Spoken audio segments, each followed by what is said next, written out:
Today on Up Front, a deal on DACA. President Trump talks to Democrats about protecting young dreamers. Next on Up Front, I'll ask Senator Ron Johnson about a DACA deal and whether he'd back a plan to let the dreamers stay. Plus, tax reform. Johnson on what the Republican plan could look like. Then, what's next for Assembly Democrats? Why a potential new leader says the caucus needs new energy. Covering the issues important to Wisconsin. This is Up Front with Mike Goucher. Hello again, everyone, and welcome to Up Front. Deal or no deal? President Trump is pursuing a bipartisan agreement with Democrats to protect young immigrants illegally brought to this country as children. It's not clear that a deal on DACA, as it's known, has been or will be reached. But it comes at the start of what's expected to be a busy fall on Capitol Hill when Republicans hope to move on to their priority issue of national tax reform. We're talking about all of that today, also health care, with Wisconsin's Republican U.S. Senator Ron Johnson. Senator, it's good to have you back on the program. Well, Mike, it's good to be back. Well, let's talk a little bit about DACA first. Are you comfortable with President Trump negotiating with Chuck Schumer and Nancy Pelosi? Absolutely. Or certainly talking to him. I was at one of the dinners with 3 Democratic colleagues, and that's a good thing. I come from the business world where in order to succeed in the business world, you have to tenaciously pursue areas of agreement. In politics, the problem is people exploit differences. So, Trump's a business guy. He realizes that the way you accomplish things is you have to find areas of agreement. So I'm all for it, and I think really you might see kind of a Nixon in China moment here, where President Trump running on a platform committed to secure the border. Perfect guy to reach out to the other side and say, hey, you want to fix this mess that President Obama created by his unconstitutional DACA order? Come to the table. We'll talk about how we treat the dreamers with humanity. But we really do need to secure the border. We have to fix a very broken legal immigration system, get rid of some of these incentives for illegal immigration. I think it really can be a catalyst for fixing that problem once and for all. How would you treat the dreamers with humanity? What could you support as part of a legislative agreement? Well, it's interesting, since I've been senator, I have yet to have an immigrant come to me and say they want a citizenship. They just don't want us to support their mom and dad or husband and wife. So I'm not so sure we have to offer citizenship, but some kind of legal status. And let's face it, these are people who came here, brought as children, no fault of their own, and some of them serving the military. Most are in their communities, working hard, contributing to the community. That's also true of about 7 or 8 million of the 11 to 12 million people that are in the workforce.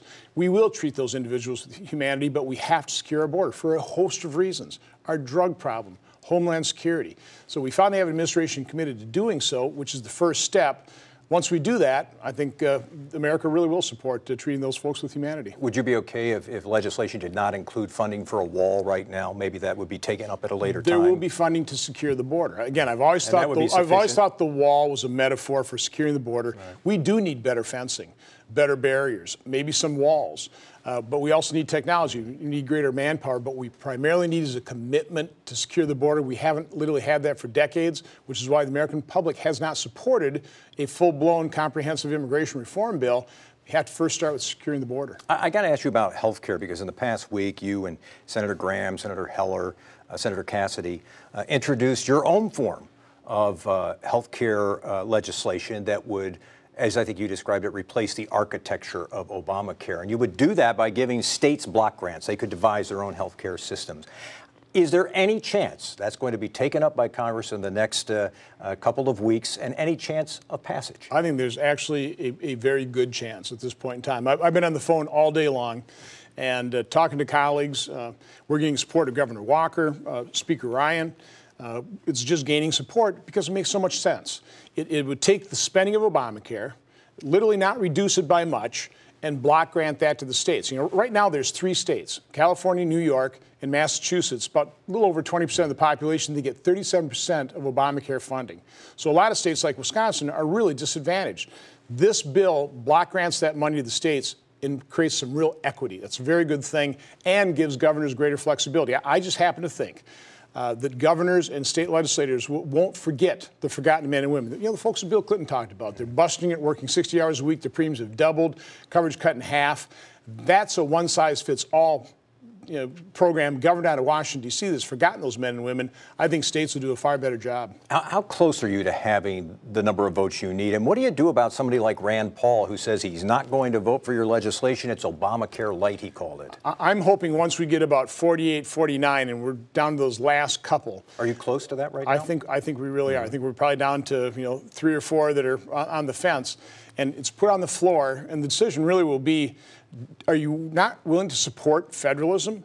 Are you really willing to vote no and basically vote yes to Obamacare long term? I think that'd be a pretty tough vote for some of my Republican colleagues who always promised their voters they would repeal Obamacare. This is, in your opinion, the last best hope for replacing Obamacare? It is. We've got till September 30th under this reconciliation instruction, and we do want to use the next budget reconciliation to do tax reform, start growing our economy. Let's talk about tax reform.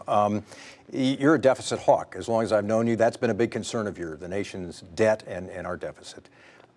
Can you support legislation that, for example, might at least initially raise the debt or deficit? The number one component of a solution, I don't care what problem you're talking about, debt and deficit, hollowing out our military, is economic growth.